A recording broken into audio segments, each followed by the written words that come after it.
सुबह का सुनहरा उजाला फैल रहा था। मोहन अपने हरे भरे खेत के सामने सीधा खड़ा था, चेहरे पर हल्की मुस्कान और दिल में उम्मीद। कुछ देर बाद वह अपने कंधे पर हल रखकर खेत की ओर चलता गया, जहां सुबह की नारंगी बैंगनी रोशनी उसकी चाल को और भी मजबूत दिखा रही थी। खेत पहुंचते ही वह घुटनों पर बैठ गया और मिट्टी को हाथों में लेकर ध्यान से देखने लगा। चेहरे पर चिंता थी, कुछ तो गड़बड़ थी, पर समझ नहीं आ रहा था कि क्या। मिट्टी तो अच्छी दिख रही थी, लेकिन असली समस्या दिख नहीं रही थी। इसी बीच ऊपर से चिंपू तोता पंख फैलाए हुए धीरे धीरे मोहन के पास उतरा। मोहन ने सिर उठाकर उसकी तरफ देखा, मानो उसे कोई जवाब मिल गया हो। चिंपू ने खेत के एक पत्ते को चोंच से पलटा और तभी पत्ते के नीचे छुपे छोटे छोटे कीड़े दिखाई दिए।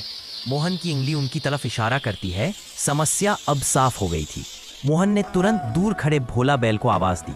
भोला अपनी धीमी, थोड़ी लड़खड़ाती चाल में मोहन की ओर बढ़ा, जैसे हमेशा की तरह अपनी पूरी वफादारी निभाने आ रहा हो। कैमरा करीब जाता है। भोला का चेहरा थोड़ा मजेदार पर पूरा भरोसेमंद। फिर मोहन चिंपू और पर बैठा ध्यान से देखता है और भोला उत्सुक होकर सूखी पत्तियों के ढेर की तरफ देखता रहता है। सबके चेहरों पर शरारत और टीमवर्क साफ झलकता है। कुछ देर बाद सूखी पत्तियों के छोटे ढेर से हल्का सा धुआं उठने लगता है, जो उन कीड़ों को धीरे धीरे खेत से भगा देता है। और तभी पूरा खेत जैसे दोबारा जीवित हो उठता है। पत्तियां चमकती है, हवा में लहराती है और हर तरफ हरियाली